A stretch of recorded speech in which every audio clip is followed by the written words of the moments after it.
ওম শান্তি। সাকার বাংলা মুরলি 22শে নভেম্বর 2025। আজকে বাবা বলেছেন, মিষ্টি বাচ্চারা, সবাইকে এই খুশির খবর শোনাও যে এখন ডিটি অর্থাৎ দৈবী ডিনায়াস্টি অর্থাৎ রাজত্ব স্থাপন হচ্ছে। যখন ভাইসলেস বা পাপ মুক্ত ওয়ার্ল্ড হবে তখন বাকি সব বিনাশ হয়ে যাবে। তো আজকে বাবা আমাদের খুশির সংবাদ যেমন নিয়ে এসেছেন তেমন সকলকে খুশির সংবাদ দেওয়ার জন্য বাবা আমাদেরকে শিক্ষা প্রদান করতে এসেছেন যে এখন এই সময় চলছে যে ওয়ার্ল্ড এখন বিশ্ব সারা দুনিয়া এখন পাপ যুক্ত হয়ে গেছে। যে পাপ মুক্ত করার জন্য পরমপিতা এসেছেন।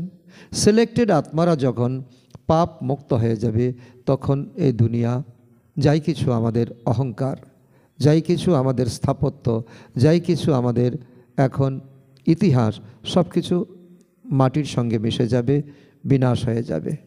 তো এটা নিঃসন্দেহে একটা খুশির খবর যে ভগবান এসেছে এখন দেবী দেবতা রাজধানী তথা রাজত্ব স্থাপন করতে।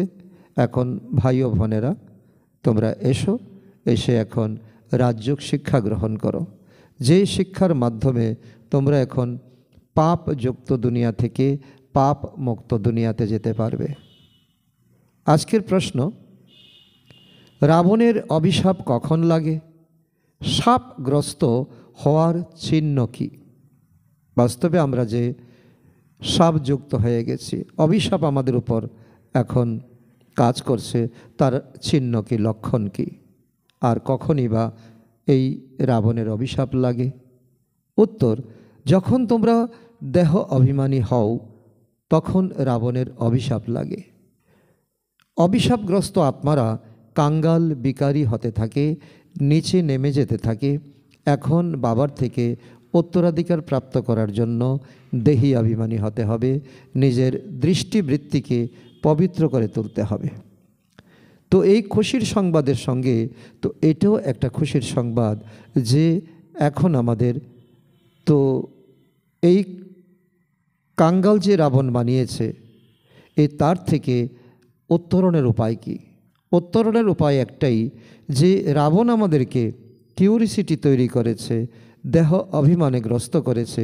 এই দেহ অভিমান থেকে দেহি অভিমানী হওয়া, অন্য কিছু নয়। রাজযোগ অত্যন্ত সরল প্রক্রিয়া।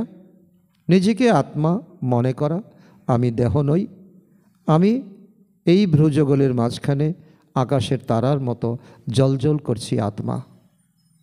এই আত্মাকে নিয়ে ভাবা, আর এটাই হচ্ছে যে রাবণের অভিশাপ থেকে মুক্ত হওয়া। আর খুশির খবর, এখন নতুন দুনিয়া স্থাপন হচ্ছে। যারা যারা এখন সত্যযুগে দুনিয়া যেতে চায় তাদেরকে এখন ঈশ্বরীয় বিদ্যালয়ে পরমাত্মা আহ্বান করছেন। ওম শান্তি। আত্মাদের পিতা বসে আত্মারূপী বাচ্চাদের 84 জন্মের কাহিনী শোনাচ্ছেন। এটা তো বোঝা যে সকলে তো 84 জন্মগ্রহণ করবে না, কারণ এখানে 7 দিনের শিক্ষা গ্রহণ করলেই সকলে বুঝে যায় যে সকলের ভাগ্যে জুটবে না 84 জন্মগ্রহণ করা। তোমরাই সর্বপ্রথমে সত্যযুগ অর্থাৎ দেবী রাজত্বে তোমরা পূজ্য দেবী দেবতা ছিলে। ভারতে প্রথমে পূজ্য দেবী দেবতা ধর্মই ছিল, এক রাজ্য ছিল, এক ভাষা ছিল, লক্ষ্মীনারায়ণের রাজ্য ছিল। তো অবশ্যই ডিনায়াস্টি হবে, রাজত্ব হবে। রাজ পরিবারের বন্ধু পরিজনও থাকবে, কারণ 9 লাখ আত্মা এমনিতে হবে না, সব কিছু মিলিয়ে 9 লাখ আত্মা হবে। তো প্রজাও হবে। এটা হলো যেন এক কাহিনী, কারণ বাইরের দুনিয়ার কাহিনী শুনে আমরা সাময়িক একটু খুশি অনুভব করি। তো এখন বাবা বলছে এটা হলো নিজের জীবনের গীত।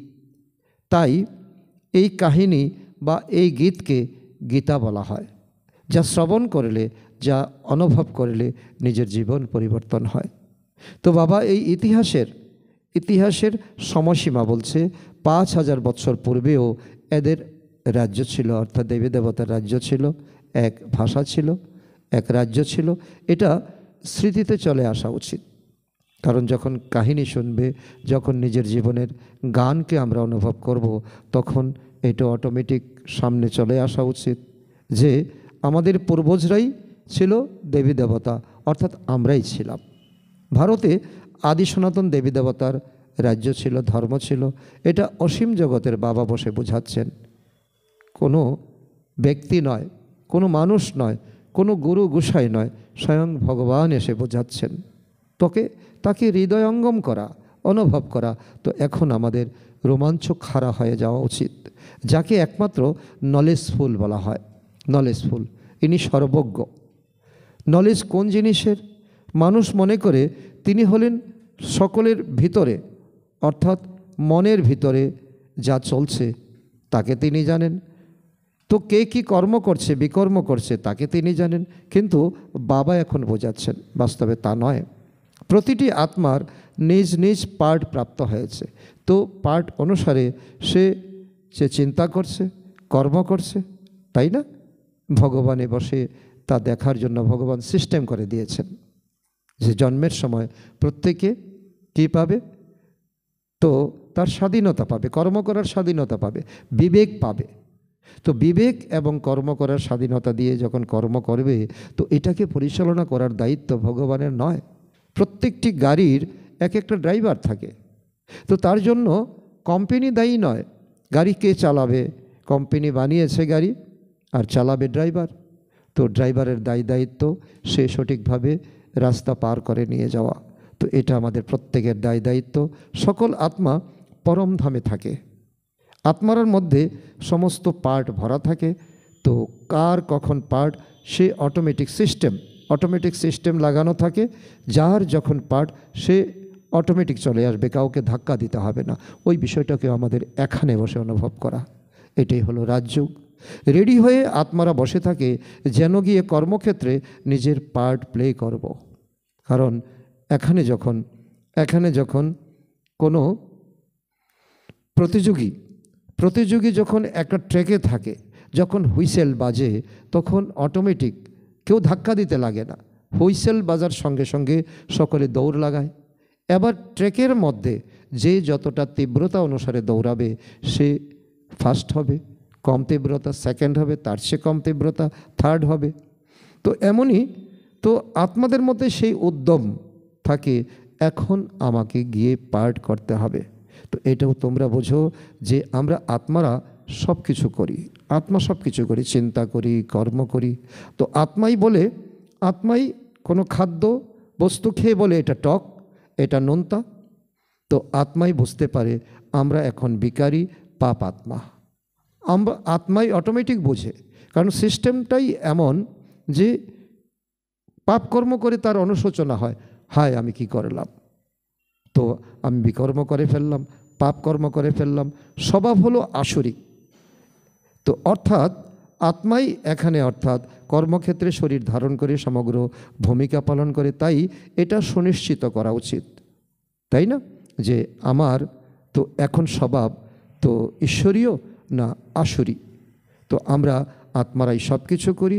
তো এখন বাবার সাথে আমরা মিলিত হয়েছি, আবার কখন মিলিত হব সেই নেশাও তো আমাদের মধ্যে থাকবে, আবার 5000 বছর পর। তো সুতরাং তো এখন যে বাবার সঙ্গে আমরা মিলিত হয়েছি, তার সবটুকু লাভ এখন নিতে হবে। তো নিজের বিবেককে খাটাতে হবে, নিজের স্বাধীনতাকে এখন কাজে লাগাতে হবে। ভগবান স্বাধীনতা কেন দিয়েছেন? কাউকে অপমান করার জন্য নয়, কাউকে দুঃখ দেওয়ার জন্য নয়, কাউকে গালিগালাজ করার জন্য নয়, তো আমার জীবনকে অনুভব করা। তো এটাও বুঝতে পারো যে পূজ্য আর পূজারী, পবিত্র আর পতিত আমরা হতে থেকেছি। কারণ ত্রেতার পরে যখন দ্বাপর এসেছে, তো অটোমেটিক সত্যযুগ থেকেই আমাদের ডিগ্রেশন শুরু হয়েছে, অধঃপতন শুরু হয়েছে। সত্যযুগের একদিনের তুলনায় দ্বিতীয় দিন একটু কম শান্তিপূর্ণ, কম শোকপূর্ণ। কিন্তু দেবতারা বুঝবে না, যখন আত্মা পূজ্য হয় তখন কেউ পতিত হতে পারে না। আর যখন পূজারী হয় তখন কেউ পবিত্র থাকতে পারে না। এটাই হলো কথা। যেমন দিনের বেলায় অন্ধকার হয় না, অন্ধকারের সময় রাত্রিবেলায় কখন দিন হয় না। তো শতযুগ হলোই পবিত্র পূজ্য দুনিয়া দিনের বেলা। যখন দাপর থেকে রাবণ রাজ্য শুরু হয় তখন সকলেই পতিত পূজারী হয়ে যায়। তখন তাদের ভিক্ষাবৃত্তি চলে লক্ষ্মী মায়ের কাছে, তো এক ধরনের কথা, সরস্বতী মায়ের কাছে এক ধরনের, দুর্গা মায়ের কাছে, কালী মায়ের কাছে আরেক ধরনের। শিব বাবা বলেন, দেখো শঙ্করাচার্য হলো আমার পূজারী, শঙ্করাচার্য আমাকে সাধন ভোজন করছেন, আমাকে আরাধনা করছেন। কেন? আমাকে পূজা করে। শিবের চিত্র কারোর কাছে হীরের থাকে, কারোর কাছে সোনার, কারোর কাছে রূপার হয়, কারোর কাছে পাথরের। তো এখন যে পূজা করে সেই পূজারীকে তো পূজ্য বলা যায় না, কারণ পূজা করছেই সে বরদান প্রাপ্ত করার জন্য। কিন্তু এখন পূজা করে বরদান কোনটা পাবে? বরদান পাবে জ্ঞান, এই জ্ঞানের দ্বারা যোগ। তো এটাই হলো আত্মা তমপ্রধান থেকে শতপ্রধান হওয়া। তো সমগ্র দুনিয়াতে তো এই সময় একজনও পূজ্য আত্মা নেই। পূজ্য পবিত্র হয়, তারপর অপবিত্র হয়। তো পবিত্র হয় নতুন দুনিয়াতে, পবিত্রই পূজিত হয়। দ্রাপর যুগ থেকে মন্দির হয়, মূর্তি তৈরি হয়। তো যেমন কুমারী যখন পবিত্র থাকে তখন তাকে সকলে পায়ে ধরে প্রণাম করে, পূজার যোগ্য থাকে। অপবিত্র হলে সকলের সামনে সেই মাথা নত করতে হয়। পূজার কত সামগ্রী হয়, তাই না? তো যেখানেই প্রদর্শনী, মিউজিয়াম ইত্যাদি তোমরা খুললে, তো উপরে কিন্তু ত্রিমূর্তি শিব অবশ্যই লাগাবে। কারণ এই জ্ঞান কোনো ব্যক্তির নয়, কোনো মানুষের নয়, এটা শিব পরমাত্মার। শিব পরমাত্মার দ্বারা তিনি এখন ব্রহ্মা, বিষ্ণু, শঙ্করকে রচনা করেন, তারপর তিনি যজ্ঞ রচনা করেন। নিচে এই লক্ষ্মীনারায়ণ অর্থাৎ এই অবজেক্টকে রাখবে, কারণ এই পড়াশোনা করে কী লাভ? তখন দেখিয়ে দেবে যে এই পড়াশোনার পরিণাম হচ্ছে, তো সর্বশ্রেষ্ঠ হচ্ছে লক্ষ্মীনারায়ণ। আর তার সঙ্গে তার এই বংশাবলিতে যাওয়া, তার পরিবারের ভুক্ত হওয়া, তার রাজ্যের তো প্রজা হওয়া। তো আমরা এই পূজ্য দেবী দেবতা ধর্মের স্থাপনা করছি সকলকে। তো এখন তো পরিষ্কারভাবে বলে দাও, এখানে কোনো রকম বার নেই যে কিছু লুকিয়ে রাখবে, কিছু বলবে, কিছু পরে বলবে। পরিষ্কার বলে দাও এটা ভগবানের তো এই সময় কর্ম, ভগবানের এই সময় কর্তব্য। তো সেখানে আবার তো আর কোনো ধর্ম থাকে না সত্যযুগে। তোমরা এও বোঝাতে পারো, প্রদর্শনী তো ভাষণ ইত্যাদি করতে পারবে না, সেখানে তো চিত্র দিয়ে বোঝাতে হবে। তো বোঝানোর জন্য আবার আলাদা ব্যবস্থা থাকা উচিত। কারণ কেউ যদি আরেকটু বিশদভাবে বুঝতে চায় তো তার জন্য আরেকটু অন্যরকম ব্যবস্থা। কারণ প্রদর্শনীতে আসে একটু কম সময়ের জন্য, আরেকটু বেশি সময় হলে তাকে অন্য একটা স্থান অথবা তাকে পাঠশালাতে আসতে বলবে, সেন্টারে আসতে বলবে। মুখ্য ব্যাপারে হলো এই যে আমরা ভারতবাসীদের খুশির খবর শোনাই। তো কি খবর?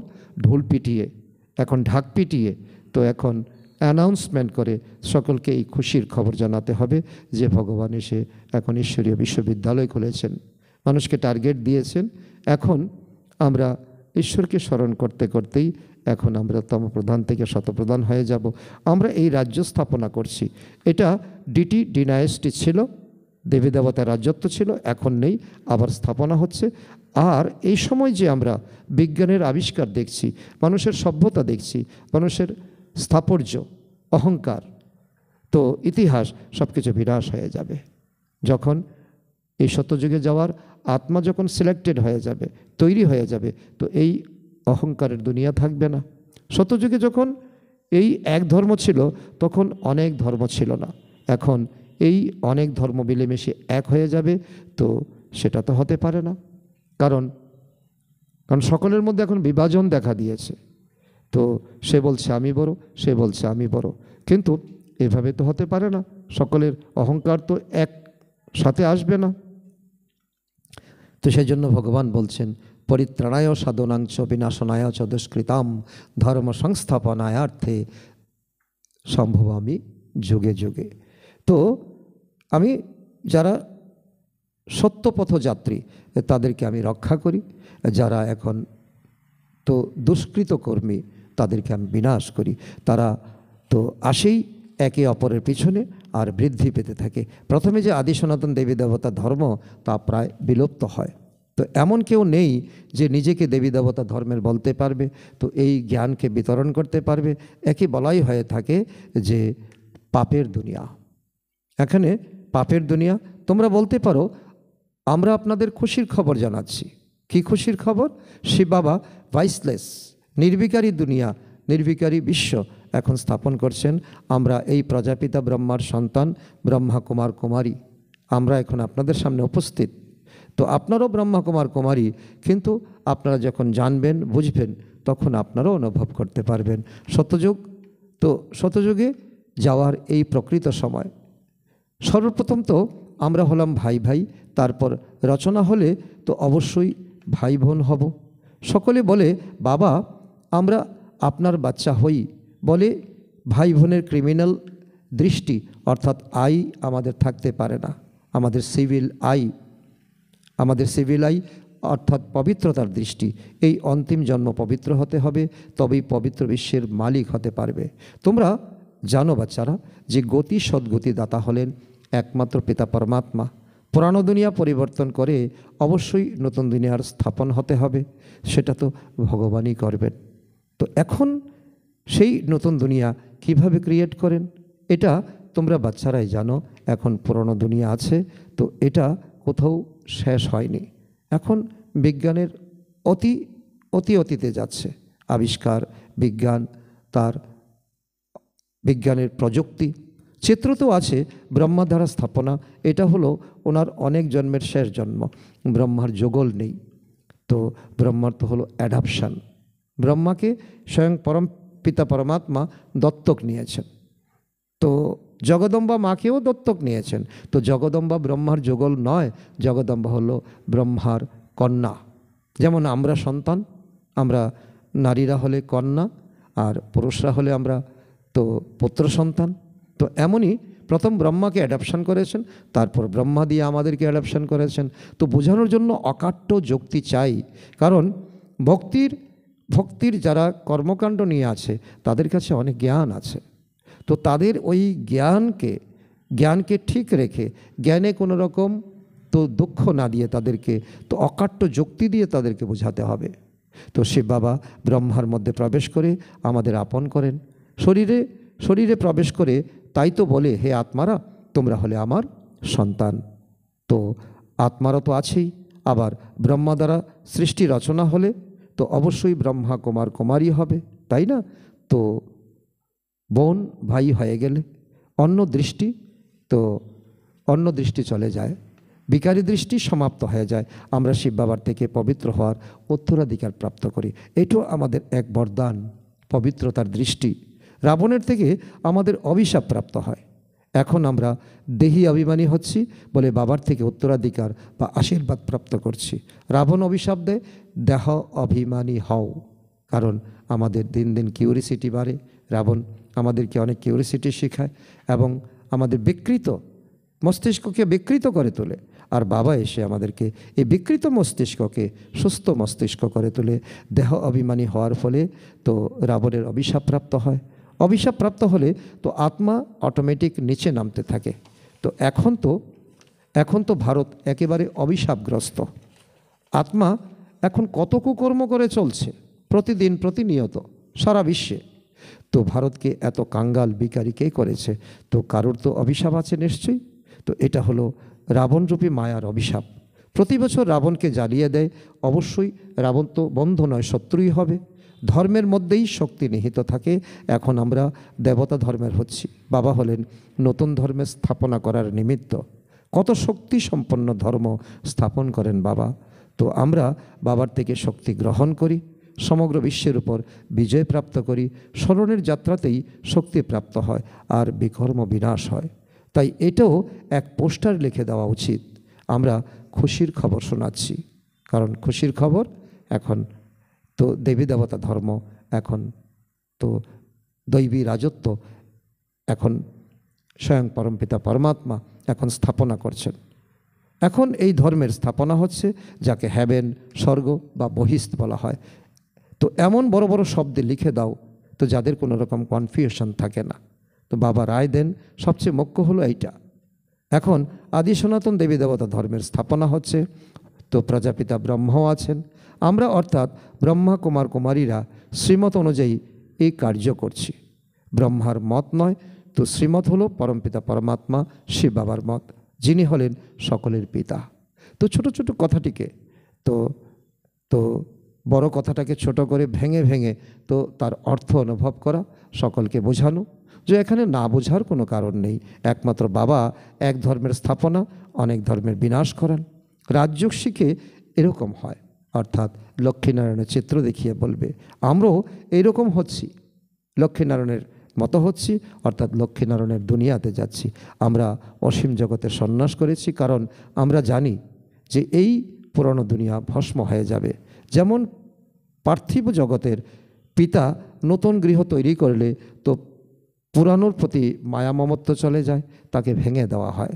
বাবা বলেন এই পুরানো দুনিয়া শেষ হয়ে যাবে, এখন তোমাদের জন্য নতুন দুনিয়া স্থাপন করছি। তোমরা অধ্যয়ন করোই নতুন দুনিয়ার জন্য। অনেক ধর্মের বিনাশ, এক ধর্মের স্থাপনা, এই সঙ্গমেই হয়ে থাকে। লড়াই বাঁধলে ন্যাচারাল ক্যালামিটিসও আসবে। শতযুগে যখন এদের রাজত্ব ছিল তখন আর কোনো ধর্ম ছিল না, বাকি সব কোথায় ছিল? এই নলেজ বুদ্ধিতে রাখতে হবে। এমন না যে এই নলেজ বুদ্ধিতে রাখলে তো অন্য কোনো কাজ করবে না, কত কিছুর খেয়াল রাখতে হয়।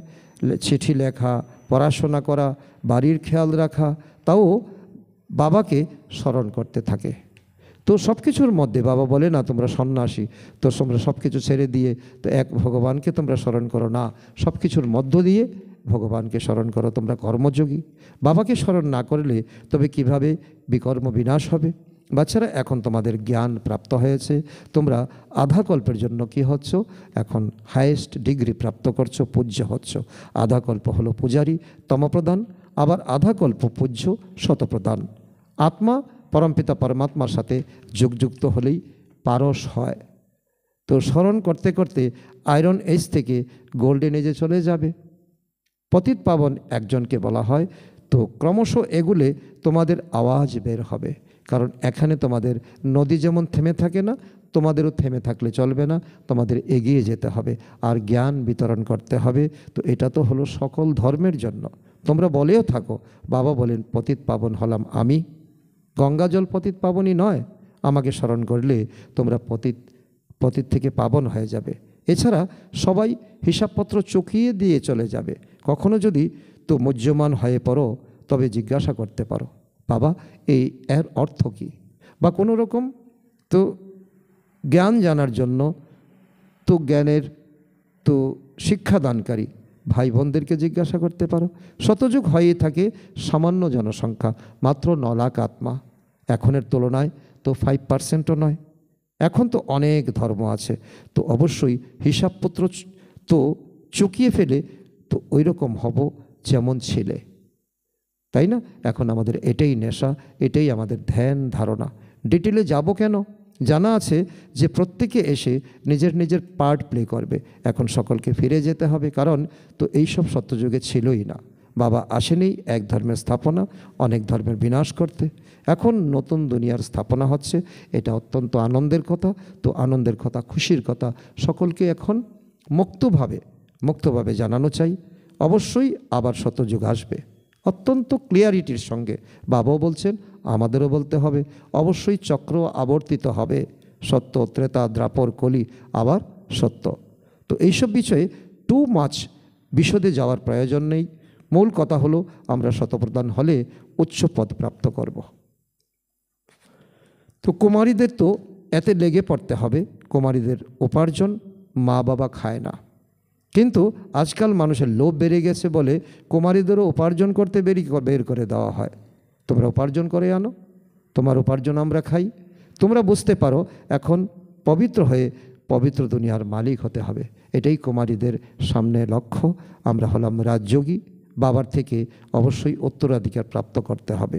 এখন তোমরা পাণ্ডব সেনারা হয়েছ, যজ্ঞ রক্ষাকারী। নিজের উপার্জন করতে করতেও খেয়াল রাখতে হবে। আমরা গিয়ে সকলকে রাস্তা বলে দেব, যত করবে ততই উচ্চপদ প্রাপ্ত করবে।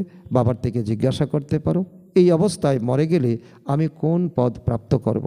বাবা সাথে সাথে বলে দেবেন। সার্ভিস না করলে তো সাধারণ ঘরে গিয়ে জন্ম নেবে, আবার এসে জ্ঞান নেবে। তাতে কোনো গ্যারান্টি নেই দুনিয়া কতদিন চলবে। তখন তো তোমার শরীর ছোট থাকবে। তো এতে সন্তুষ্ট হয়ে যেও না যে এই জন্মে পারিনি, তো সামনের জন্মে আমি কাভার করে নেব, কিন্তু তখন তো তুমি ছোট বাচ্চা হবে। তো সে তো মুশকিল, কারণ ছোট বাচ্চা এত জ্ঞান তো ধারণ করতে পারবে না। তো বুঝো, বাকি 3-4 বছর থাকলে তবে কি পড়াশোনা করতে পারবে? পারবে না। বাবা বলে দেবেন, তোমরা গিয়ে কোনো ক্ষত্রিয় কুলে জন্ম নেবে, অর্থাৎ ক্ষত্রিয় কুল অর্থাৎ ত্রেতা যুগ। তো কারণ সত্যযুগের মূল বিষয়টাই আমাদের জীবন থেকে মিস হয়ে যাবে। শেষের দিকে ডবল রাজমুকুট প্রাপ্ত হবে। স্বর্গের ফুল অর্থাৎ সম্পূর্ণ সুখ আস্বাদন করতে পারবে না। ক্লিয়ার বাবা বলে দিয়েছেন, যারা ফুল সার্ভিস করবে, অধ্যয়ন করবে, তারাই ফুল সুখ আস্বাদন করবে নম্বর অনুযায়ী, পুরুষার্থ অনুসারে। তো এই আশাই রাখতে, এখন না হতে পারলে তো কোনো কল্পেই হতে পারা যাবে না। এটা জন্মান্তরের কল্পান্তরের বাজি। প্রত্যেকে নিজেকে জানতে পারে আমি কত মার্কস পেয়ে পাশ করব, সব জানতে পেরেও বলা হয় ভবিতব্য, কিন্তু ভিতরে ভিতরে দুঃখ হবে, তাই না? বসে বসে আমার কি হয়ে গেল, আমি ফেল হয়ে গেলাম, আমি পিছনে চলে গেলাম। তো বসে বসে মানুষ মরেও যায়। সেই জন্য বাবা বলেন, তো বিশ্রাম করো না, পুরুষার্থ করে পতিত থেকে পবিত্র হতে থাকো, রাস্তা সকল আত্মাকে বলতে থাকো। কোনো মিত্র পরিজন ইত্যাদি থাকলে তাদের উপর সহানুভূতিশীল হওয়া উচিত। তো দেখতে পাওয়া যায় এই বিকার ছাড়া, ঘৃণ্য খাওয়ার ছাড়া থাকতে পারে না। এই দুটো জিনিস মানুষকে আটকে দিয়েছে, তো খাদ্যাভাস আর বিকার। তবু বোঝাতে থাকা উচিত কার কি পার্ট আছে। বাবা জানে, ড্রামা জানে, না মানলে বুঝবে সে আমাদের কুলের নয়। প্রচেষ্টা করে বাপের বাড়ির, শ্বশুর বাড়ির কল্যাণ করতে হবে। এমন আচরণ যেন না হয় যে বলবে এ তো আমাদের সঙ্গে কথাই বলে না, মুখ ঘুরিয়ে নিয়েছে। না, সবার সাথে জোরে থাকতে হবে, একটা সকলের সঙ্গে একটা লিঙ্ক আপ থাকতে হবে, খুবই দয়ালু হয়ে থাকতে হবে। আমরা সুখের দিকে যাচ্ছি, যখন অন্যান্যদের রাস্তা বলবো, অন্ধের লাঠি তো হলে তোমরাই, তাই না? তো গাইতে থাকে, অন্ধের লাঠি তুমি। চোখ তো সকলের আছে, তবু ডাকে, কারণ জ্ঞানের তৃতীয় নেত্র নেই। শান্তি সুখের রাস্তা বলে দিতে পারেন একমাত্র পিতা। এখন বাচ্চারা তোমাদের বুদ্ধিতে আছে, আগে কি আর বুঝতে? আগে তো ভক্তি করতে, ভক্তি মার্গে কত মন্ত্র জপ তপ করতে, রাম রাম করতে করতে তো মাছকে খাওয়ায়, তো পিঁপড়েকে খাওয়ায়। তো এখন জ্ঞান মার্গে তো কিছু করার দরকার নেই। তো পাখি তো অনেকই মরে, এছাড়া ঝড় হলেই কত মরে যায়। তো ন্যাচারাল ক্যালামিটিস তো এখন খুবই জোরে আসবে, এই রিহার্সাল হতে থাকবে, এইসবের বিনাশ হতে থাকবে। ভিতরে ভিতরে তো মনে হতে থাকবে এখন আমি স্বর্গে যাব। বাকি দুনিয়ার অন্যান্য কাজকর্ম করার জন্য অনেকেই আছে, সেখানে নিজের ফার্স্ট ক্লাস মহল তৈরি করব, যেমন পূর্বকল্পে তৈরি করেছিলাম। তৈরি করবে, তবে তারাই করবে যারা পূর্বকল্পে তৈরি করেছিল। ওই সময় সেই বুদ্ধি এসে যায়। তো ওর চিন্তা এখন আর কেন করবে, এখন তো বাবাকে স্মরণ করবে। এর থেকে বাবার স্মরণে থাকা অত্যন্ত ভালো। স্মরণের যাত্রাকে ভুলো না। মহল তো তৈরি হবেই পূর্বকল্পের মতো, সেটা বাবা জানে, ড্রামা জানে, কিন্তু এখন স্মরণের যাত্রাতে বিরতি বন্ধ রাখতে হবে এবং খুবই খুশিতে থাকতে হবে যে আমাদের বাবা টিচার সদ্গুরু প্রাপ্ত হয়েছে। এই খুশিতে তো রোমাঞ্চখারা হয়ে যাওয়া উচিত, রোমাঞ্চিত হয়ে যাওয়া উচিত, নাচা উচিত। তোমরা জানো যে আমরা এসেছি অমরপুরীর মালিক হতে, এই খুশি স্থায়ী থাকা উচিত।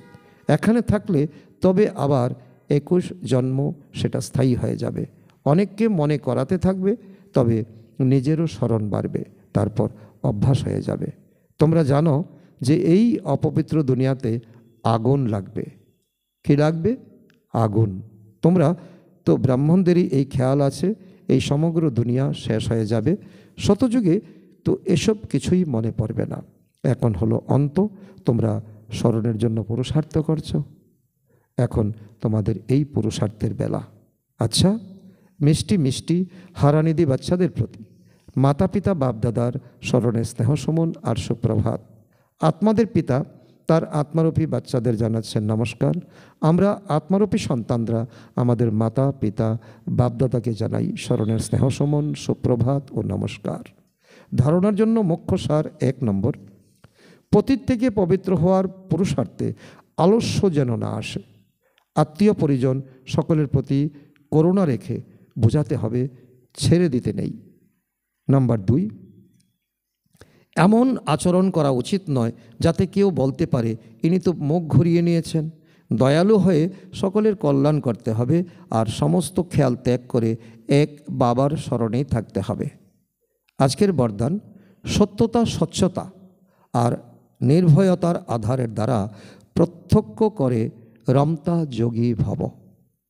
তার অর্থ হলো পরমাত্মা প্রত্যক্ষতার আধার হলো সত্যতা, আর সত্যতার আধার হলো স্বচ্ছতা বা নির্ভয়তা।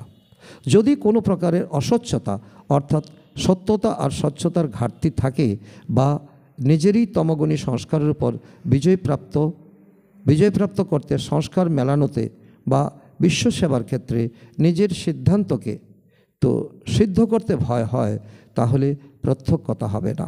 এই জন্য সত্যতা আর নির্ভয়তাকে ধারণ করে তো একই ধনে মস্ত থাকা রমতা যোগী।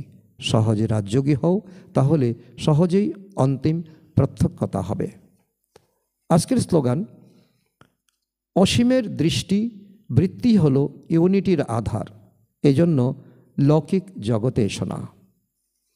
অব্যক্ত ইশারা, অশরীরী বা বিদেহী স্থিতির অভ্যাস বাড়াও। অশরীরে হওয়া হলো ওয়ারলেস সেট, ওয়ারলেস হওয়াই হলো ওয়ারলেস সেটের সেটিং। অল্প একটুর অংশ মাত্র বিকার ওয়ারলেস সেটকে বেকার করে দেবে। এই জন্য এখন কর্মবন্ধনী থেকে কর্মযোগী হও, অনেক বন্ধন থেকে মুক্ত এক বাবার সম্বন্ধে থাকো, তাহলে সদা অ্যাভারিডি থাকবে।